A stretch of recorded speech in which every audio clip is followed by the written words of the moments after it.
As the crisis of the novel coronavirus threatens the country, the older population, as well as persons who have chronic diseases and those with low immune systems, are most at risk. Another vulnerable group are the homeless, who oftentimes are seen roaming around the streets.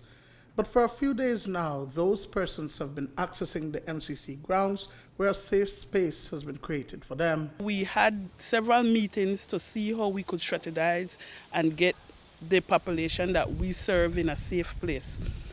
We were working on it, and we brought it to fruition on Saturday. For the population that we serve, yes, they are vulnerable, and we know that people sometimes shun them. Hence the reason why we went over and beyond our ways to make sure that the population that we serve are not being rejected and then left out in the cold. We can't force them to stay. If they want to leave, then they just leave, but we try talking to them and say, you know what, you're putting yourself at danger, things like that. We talk about the issue with the law, if you're being charged, what would happen, and things like that. We try to get them to know what is going on. And for the most part, we have resistance with a few, but the others are right there relaxing. It's the result of a collaborative effort between the Salvation Army, the Belize Red Cross, the Ministries of Health and Human Development, the Belize City Council, NEMO, the Police Department, and the National Sports Council. Discussions began as early as 3 weeks ago, and each organization is providing a level of support. The group itself found this space, and the Red Cross provided us with some mattresses and blankets and the cleaning aid, the personal hygiene stuff.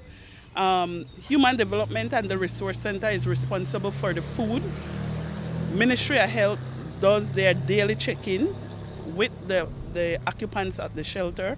And then we also have the Belize City Council, who assists us in getting the police to do their hourly checks. And NEMO also help provide some cleaning items for the participants themselves to keep their area clean. About 17 persons, all men, are being held at the facility. Administrator at the Welcome Resource Center, Joyce Ellis, says that with the limited resource that's available, accommodations are being made to these men who are all battling mental health issues.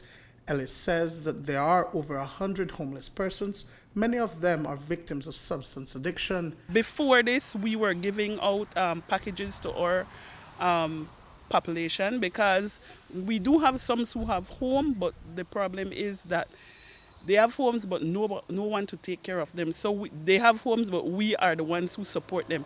So we gave out, yesterday we gave up 19 home packages for the ones who could stay at home. And then at the shelter, we have between 15 and 17 daily that we work with. Besides that, over this weekend, we have organizations who pledged to do their food for them. And that's about it. I mean, it's what we could do with the little resources that we all have collectively. Duane, Moody for News 5.